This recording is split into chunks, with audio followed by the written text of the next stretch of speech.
Welcome back to another power episode of the Boss Woman Network podcast, where we showcase voices that are shifting the culture, leading with purpose, and creating systems of change.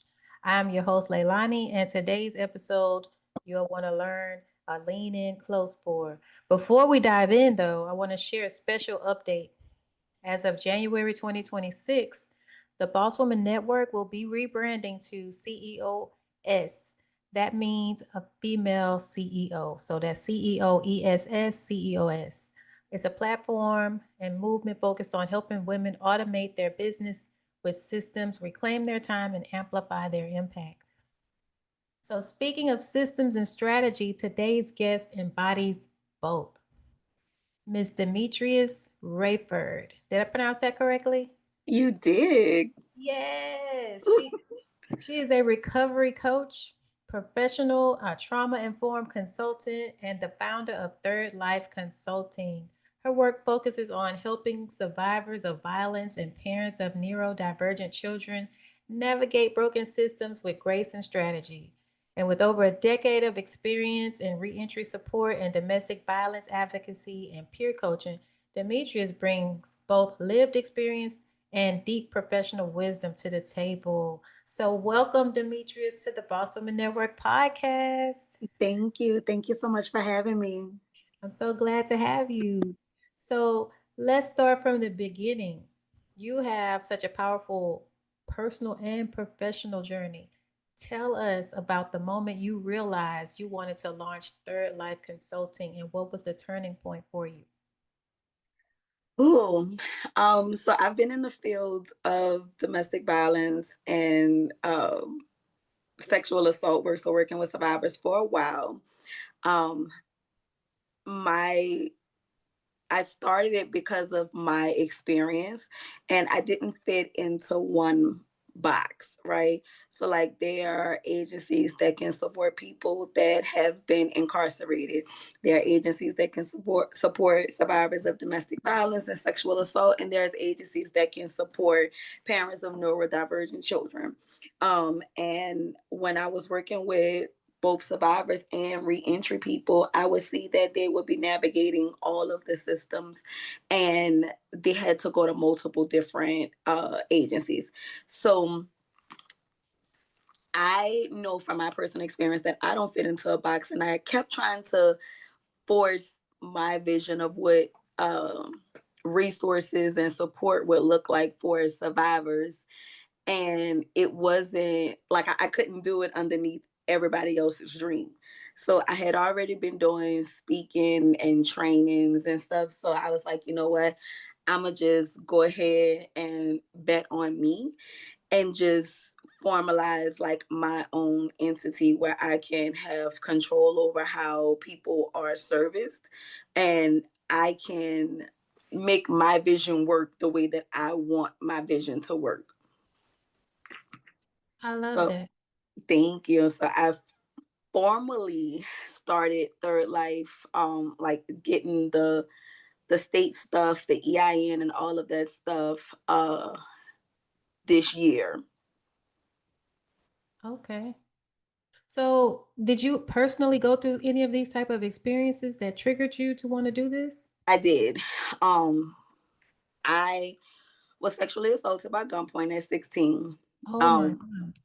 yeah, while I was doing my SANE exam, I found out that I was pregnant with my first child. Um, my child later was diagnosed with autism. Somewhere in between that, I was arrested. Um, and so I managed to. So let me go back. Found out that I was pregnant. The stuff with my case was a whole thing. We are finally at a point where we're at trial. 18 years later, we have a trial date, but I've had to navigate the systems, and every kind of which way that the system can fail you, it's failed me twice. So I've had to figure it out. When I was getting my first degree in criminal justice, I did my internship with domestic violence monitoring court, and I had already decided like I wanted to be in the field of helping survivors. I thought I wanted to be a nurse, and I failed dietary with flying colors. So You failed with flying colors. failed with flying colors. I failed twice. Okay. Being a sane nurse wasn't for me, but I found that I really excelled at like learning the stuff with criminal justice. And I had already been studying like the statutes and policies and stuff for my own case. The way that my Mm, case was handled when it first happened was not appropriate, and I didn't have the verbiage at the time to say like this is not right. Like I didn't know, right. but I knew that the way that I was being handled wasn't right. So I had already been looking at the law and the statutes and stuff to figure out like how much time I had to re-report. So my idea was I'm gonna go get this degree. I'm gonna learn what I need to learn so I can present the right way. Because when I presented as a survivor, I didn't feel heard. That turned Mm, into me kind of just pushing down my survivor. I started working for an agency that worked with survivors, and I did great work with them. And nobody knew that I was a survivor unless I told them. And I felt for the longest shamed. Um, because of my incident, but then also like I never used my survivor status when I was doing the work professionally. Like I say, only a handful of people know. Again, earlier this year, um, I was at an event and there was a survivor speaking, and it brought me to tears. And between mm, that and therapy, it was like, you know what? Your fear is people um deciding that you're a survivor and that's why you behave the way that you do. Like I'm very adamant about giving the right resources, making sure that people are educated on what all of their options are so they make the right decisions. And it's because of my experience. But like I said, when I was presenting as a survivor, I wasn't being heard. Right. And when I walk into these spaces as a professional, then it's different. So I didn't tell anybody, but I had the come to Jesus moment or come to Demi moment. It was like, you are a professional because you're a survivor. You are passionate about the work that you do because you don't want anybody to have those experiences. You know what it's like to not be given the correct information, to be right. misled, and to not be believed. So if someone thinks that you are the way that you are because you're a survivor, like they're not wrong. Mm, And I just had mm, to be okay with that. I like I said, for so long it was if I'm a survivor, they're not gonna hear me. right. Did you have a lot of anger? Oh, I'm still angry. Really? Okay. Listen, I am still in therapy. Because navigating a sexual assault as a teen, right? And being asked if I was lying and being Mm, told that my assailant sounds like a good person, right? I don't have a perfect background. I was what someone may call a troubled child, right?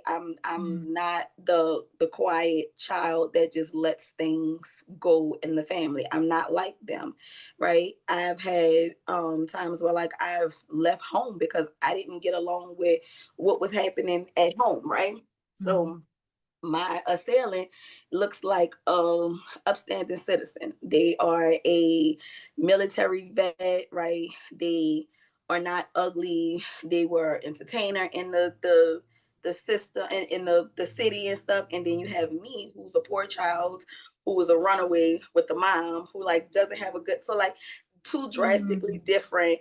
right. And when they came, like I'm not a perfect victim. And so when it came down to me saying like this is what happened to me, I didn't get believed. And it took me reporting it multiple times and like advocating for myself before I even got somebody to hear me. My case did not, we've been in a court process for 3 years. Wow. A court process for 3 years. This whole situation that And long. it happened 18 years ago. But 18 years ago. yeah, I just made 35. My incident happened when I was 16. Wow. And y'all are now in court about this at this point. Yep. So I've had to keep following up. I've had to keep advocating for myself.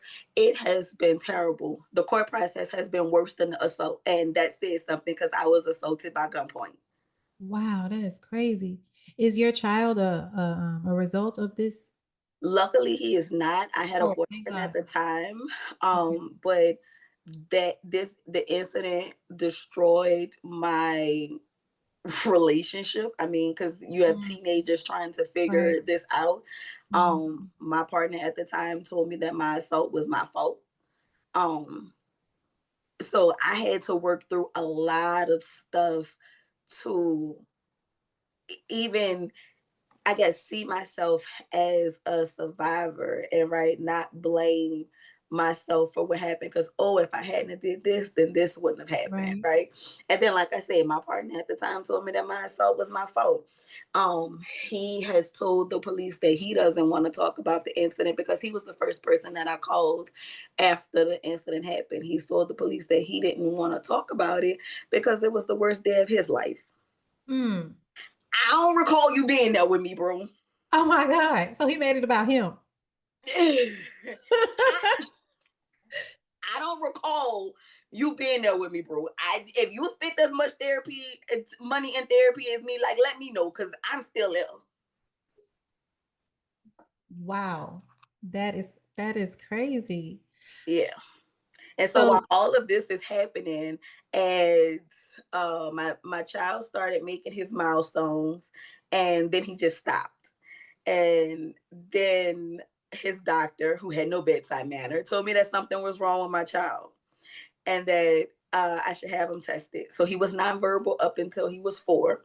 So I had mm, to have him tested. And at first, he was diagnosed with PDD-NOS, so pervasive developmental disorder not otherwise specified. really? And the way that that was explained to me was that he fell in the middle. He showed some signs of autism, but he wasn't completely on the spectrum. They've Ah, now since amended it, and it's now all autism, right? But I've gotten him to the point now to where he's verbal. He's a oh, senior that's in high good. school. Oh, He's on an good. honor roll. He's in a band, but I bust my ass. Oh, that's good. So now he's like interacting and doing everything normally. And Right. But oh, that again, I've had to bust my ass. So I've completed 2 degrees in this time, um, built and structured programs and all of this, but it's because like I didn't have another option, right? Because there was nobody to walk me through and even tell me like these are the services that you can get for your baby, right? mm, This is the support that you can get as a survivor of DV or SA, or like I had to figure it out. And thank God I don't look like what I've experienced, mm, and I don't have any bad habits as a result of it, that's but good. it ain't been easy, and I Yeah, don't want other survivors to have to do that on their own. I love it. Do you feel like you say you went and got 2 degrees? Do you feel like that your voice is more respected because you did go to college and get the degree versus before Absolutely. that? That was like some of my driving points. My degrees have been um influenced, I guess, by my life experiences. But I did feel like when I was a survivor, just being a survivor, that wasn't enough, right? And Mm, so now you see me, you know me from working with this agency, you know me from the work that I do, you know me because I'm in these spaces from being a professional and I have these degrees. Now you can hear me as a survivor. And again, that was something that I had to like just come to myself with. It's like degrees or not, you still have the experience, you still know what it's like, right? My right, degrees don't define me, but when I was going to school to get them, I felt like, I have to be able to speak the language because right. they don't listen to me, or they didn't listen to me before that. Wow. So I always tell people that you really don't have to go to college these days because the internet and social media, I mean, they're making it where you can learn everything, but at the same True. time, But True. at the same time, in order to be respected in situations, some situations they don't even respect your voice or nothing you're saying unless you have that degree behind you. True. And I mean, Wow. like, back then when my incident happened, I wouldn't say the internet was new, but we didn't have like Instagram, TikTok, and all of that stuff. And I'm not really a type of person to get on and like use my experience, because I even had to sit with myself like, I don't want to feel like I'm monetizing my incident, right? But my incident happened and it's been the driving force for me to help other people. So even me going online and like just talking about what happened is new to me. I think I've gotten to the point of I am so tired of going through this silently. Yeah. And I know I'm not the only one that goes through this silently, right? Like I've done the work with other survivors. I know that they have other things going on. They've been arrested. They have children or they're Right. caregivers of, right? And I got so tired of like sitting in the court process for 3 years, and it's like, okay, my life would be calmer once this is over. I can breathe once this is over, and it's not over anytime soon. Like I said, we just got a trial date, and it's not even this year. So there's no statute of limitations on situations like this because this has been 18 years later. Not for not for the particular charge that he's facing. There is no statute of Wow. limitations, Wow. and that was one of the things that I was adamant about, like finding out, so like making sure I knew the law surrounding that, because when I was 16, it was just me, right? There was nobody to advocate for me. So I always knew that I'm going to say something again, but again, I need to have the verbiage and I need to not be taken advantage of the way that I was before. Right. And I've even had that conversation where an officer told me that the statute of limitations was up on one of the charges. And when I looked it up at first, it looked like it was up maybe about a year before we had that meeting. And I went home and I cried because I was Oh. like, I'm too late. And then from my working with the courthouse, I contacted an attorney that I knew, and he told me no, it wasn't prescribed, is what they call it out here. It wasn't prescribed. And then I reached out to another attorney, and she told me the same thing, was like, it's not prescribed. And Mm, so I was relieved, but I was fucking pissed because I was given the wrong information, and I was shattered that like I would not get justice. But it took mm, no time for that person to go and double check the statutes before giving me the wrong information. mm. Hopefully he hasn't done that to anybody else. I hope not. If so, it's gonna come out Yeah, once and you that's get been this one of the decided. driving things too, like that would really bother me. I put a lot of pressure on myself, like because I didn't say anything.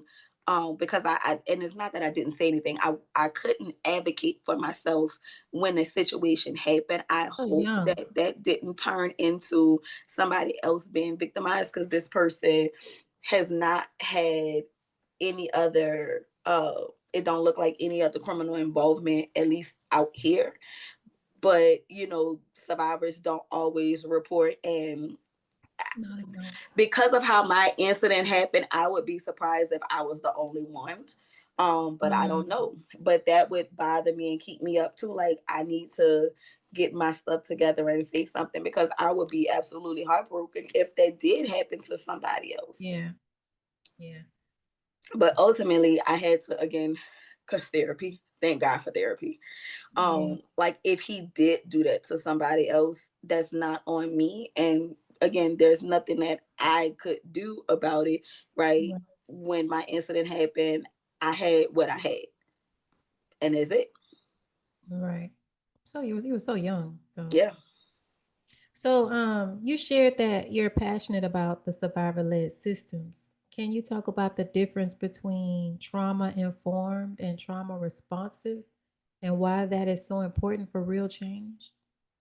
So for me, trauma informed is making sure that we are acknowledging the survivor's experience and that the survivor is the expert in their own life, and making sure that we so survivors show up different ways, right? I tell everybody that my trauma made me funny as hell, right?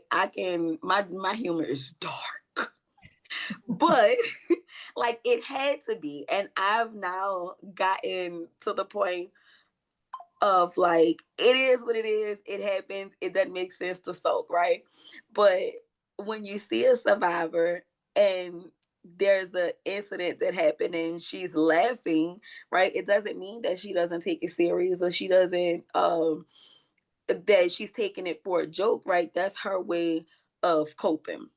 Mm. So understanding that trauma changes the brain, and that survivor shows up multiple different ways, right? And still treating that survivor like a survivor, right? Like acknowledging that they have this experience, they're the expert in their own life, and they ultimately know what's best for them. And then to also believe them, because nobody believed me at first.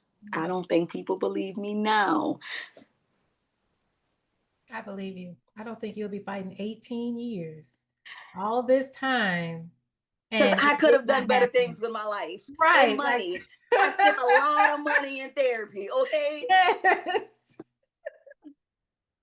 And I am still there. Do you feel like you've healed? Are you healed? Well, healing ain't linear, baby. I am not ever going to be like healed, because for Mm. me, that means like that's the end of work. And I'm Mhm. never going to stop working. The incident will always affect me. Um, and like it's the reason that my degrees are in criminal justice. It's the Mm. reason that I'm passionate about the work that I do, because of the experience that I have, right? I don't think that I'll ever be healed, but Mm. I can reframe my thinking, and this doesn't have to define me. Mm. And I can be like, I understand now, I can be both a professional and a survivor, instead of having to choose one or the other. Does it affect your personal relationships to this day? Oh, girl, yes. Oh, girl, yes. Oh, it's scary. But and it was things that I was doing that I wasn't realizing that I was doing. Like, um, I won't give my number out to somebody immediately. I won't get in a car with someone because my incident happened. Like, he asked to come and see me and I got in his car and he drove off and the assault happened. So I drive myself. I back my car in wherever I go because I need to leave quick, right? Mhm. Nobody knows where I live. Um I get that. I'm like that. I send pictures of license plates and cars and share my location, right? Like, I've had a guy give me his ideas so I could send it to my people. And like, even now, if I go out with somebody, I'll send my location to my family, my friends, and be like, look, drop in this location just to make sure a man ain't got me. Mm. It is a lot. And it's like, for me, it's more second nature now, but it Mm. should not be. I shouldn't have to do all of that. I don't know. That sounds like a good habit to have, though, because people It are is, crazy these days. but the reason that it came about, like, it's hyper. I'm hyper aware, Okay. and I shouldn't be. I should be able to date and just be like out with someone without worrying about my safety. I shouldn't overanalyze the things that men tell me because I'm trying to see if this man is a predator or an abuser or not, right? Just because of Mm. my experiences. So it's a good habit to have, Sounds like a but great habit to have, but I but understand what you're but saying the way too. that mine came about, like, it's not just trying to discern like if Yeah. this is a good person. It's not. It's always It's more Am like a I in paranoia. danger? Yes. Yeah, it's like a paranoia for you, kind of. Yes. So Okay. always trying to figure out, like, am I in danger? Am I okay? And little small things that someone says will, like, just like, nope, not dealing it. I'm out. That's not a bad thing either, because sometimes we need to be out. Listen, I'm a leaver. I leave everybody. The jobs, men, I'm out. Oh Lord. Find another one. However, again, but I understand, like, why I'm hyper. Like, nope. Now, don't get me wrong. I communicate great, right? I can tough out some stuff, but some stuff it'd be like, yeah, nope. It's it's giving trauma. I gotta go. Hmm. Man, I get, I understand though. I mean, you've been through a lot, and I And mean, it's scary out here. but that's So something that these young girls should have that. Did you see the little young girl, the little rapper guy that I can't say that I've he been did it. following that. I don't It listen. sounds like it, but I can't, I don't want to say he Oh, did listen. He not it. looking too innocent because Twitter popped up and was like, "There's a video of him cleaning her shoes." I First saw of all, that. first of all, she was 15. He's in No, his she was 20s. 13. Girl, that's even worse. And Girl, then he I need to see was the 11. update. Oh, Girl, girl, it's crazy. 13. Yes. Isn't that Now, crazy? what you doing talking to a 13-year-old? Then it said he was paying people to in her neighborhood to not tell anybody because she was underage, paying her friends that was in her neighborhood. That is so crazy. What they waiting on to arrest him? I think he got arrested today. I think I saw something saying he was arrested today. They had enough evidence, but I'm not sure because I only saw one little thing. So it wasn't just flooding the media that he got arrested, but I saw something. But that's a good message for those young girls. The things that you say that you do, because these young girls are so naive and they just going out with these guys and just putting themselves in situations, getting traffic, human trafficking going on and all kind of stuff.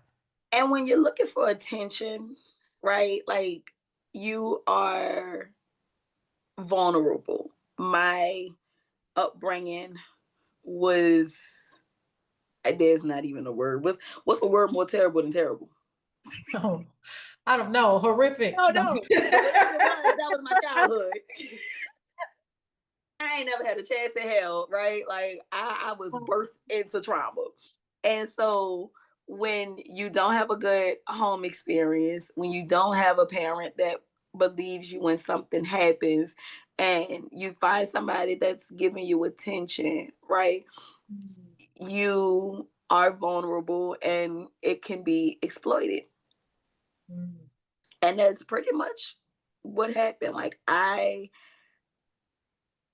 was not getting the attention that I felt like I needed. I also didn't have the communication skills to say that at first, right? Right. It led to me establishing an acquaintanceship with somebody else.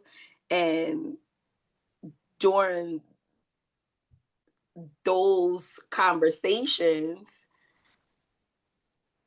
it ended up being like, I guess, me being given whatever the attention was that I was looking for. And maybe he felt like I felt a different way than I Mhm. actually did. Mm. And that's what happened. But at the end of the day, like, I was like, no, and that wasn't heard. Wow. I don't understand why the parents never believe. I don't Well, understand that. in the case of my family, because that would be acknowledging that something happened. And so, like I say, my family, who child, I'm a walking lifetime story. Mm. But I think acknowledging that something happened to me will be an acknowledgement that you failed me as a parent. Ah, true, true, true. Mhm. And the coping skill of the older generation is that it never happened. And I see that with, like, my other family members that have experienced things similar like that. And when you go to tell them about it, they're like, oh, that never happened. Yeah, it did. First of all, Especially when it's a family member that was the person that did it. They really try to cover that up. okay. And I'm the family historian by my own appointance. So I didn't went back to ancestry.com and found all our family members and all that stuff. And my great grandma was like 12 and my great grandpa was like in his 20s or 30s or something like that. So What? like you're not about to tell me that this shit ain't been going on. Yeah, that's so true. That's And then true. my grandpa was abusive. So like absolutely Mm, y'all the coping skill is that it didn't happen. mm. I will not be known as a woman that kept her mouth shut though. That's good because that's going to help a lot of other women. Yes. So tell me this, what services does Third Life Coaching Consulting provide and who is it designed to support? Is it for men and women or just women? Because men, young boys go through it too. Men and women. Um, we provide peer support. So I am not a therapist, but I'm a coach. So I can check in and kind of guide you, right? So life coaching. I can work with you with your therapist. There are things that the therapist can't hold, or like if they need more support, then they can be referred to me. If a survivor needs a strategy of like this happened to me but I don't know what to do, I do that as well. I've created strategies for survivors of like this is who you need to call, this is what you need to say, how Okay. you need to word it. I also do trainings. I've done trainings for attorneys on how to not burn out when they're dealing with survivors, and how to get the information that they need from survivors, but still be um, trauma informed, right? Understanding that I have to ask this question, but I can deliver it a little softer and Mhm. understanding like burnout can still happen, especially if you've experienced this in some way, shape, or form, and now you're working with somebody, it can be triggering. Mm, Um, I do consultations on like if you want to know how to talk to a survivor. I can, so we're being survivor centered. I can do that as well. I do speaking at various events about domestic violence and sexual assault. Um, so pretty much whatever a agency or survivor needs to an extent I can do. I also am getting into the habit of telling my own story, which again is still new for me you say getting in and the habit of what? telling my own story. Um that's still new for me. Oh wait, you're frozen. Hello? I'm here. Can you hear me?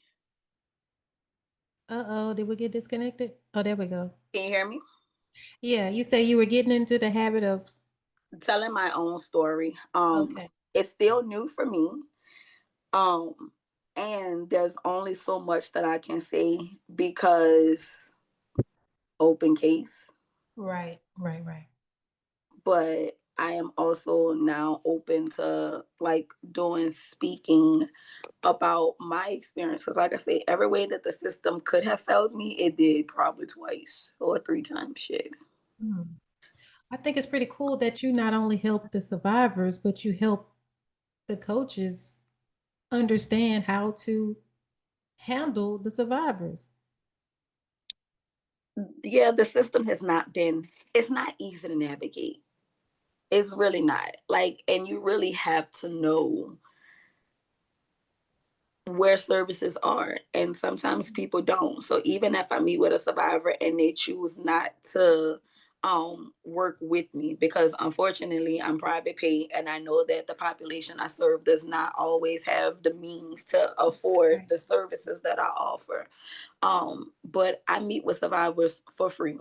I will Mm. give you the information that you need for free.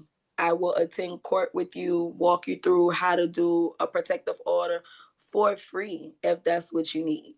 right? Mm. If you choose to work with me, I'm not going to gatekeep any information to get you to pay me for my services, because the goal is to make sure that these people are given the tools that nobody else may not have given them. Now, if you choose to work with me, that's great. But if you can't afford it, I have a sliding scale. And if you are still like, no, then that's fine too. If a survivor walks away from a meeting with me and at least knows what their next step is, I'm happy with that. So, are you able to determine if they're telling the truth or not? You kind of feel it? Um, I believe all survivors. Okay. I have had um experiences where people have not been truthful, Hmm. but that's not for me to place judgment on. Okay. Um, I know that people have various reasons for doing the things that they do. And at the end of the day, they're going to have to deal with the consequences of what that is. So I never go into the situation thinking about if a survivor is telling me the truth or not. And Mm-hmm. again, my own experience, I'm not a perfect survivor, right? I didn't lie, but my assailant is a perfect person when you look at it on paper. Mm. So, right, even if and even how my situation started, like it it can look a different way. So, that person knows what happens to them. And I believe all survivors. And I love that because you're not judging them, and most times they are telling the truth. Of Hmm. course, you have some people out there that are being spiteful and just want to hurt. And sometimes, and like I said, if that's the case, they will have to deal with the consequences, because everything comes out and there's always a consequence, right? If Mhm. you lie to me and I give you all the information and you use the system to Hurt somebody. hurt Yes. somebody, like, it's gonna come out and it's gonna come back around.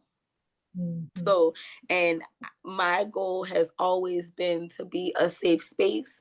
So that's all I like. I can hold space and be a safe space. And that's good because that makes people feel more comfortable even reaching out to you. Hmm. Are you available for people online as well, or is this just something in person? I am available online. They can book and we can do the sessions online for people in the New Orleans area. So, New Orleans, Jefferson Parish, Orleans Parish, St. Bernard, St. Tammany, like New Orleans and surrounding areas, they can get services in person. I can attend court with them in person. But anybody else, I can do the services online and I can still do the coaching. I will do my best. Like if they need a strategy for something out of town, I'll do my best to research who and what and who I need to call and stuff. I have done it before, Okay. but it may not be as, I guess, helpful because you don't have that moral support to go Right. into court with you, but I can walk out all the steps for them. Well, that's good. Well, what keeps you going? Like, what inspires you to continue showing up and building and pushing your movement forward? That's a good question. For me, there's not another option. Mm. Like even with being out on my own, private practice is scary. And the only option for me is this works or this doesn't work, right? It's gonna either go my way or my other way. Cause right. But then also the things that I've experienced, like, oh my God, I can't wait to be able to just give all the details of everything that happens because it has been a lot, right?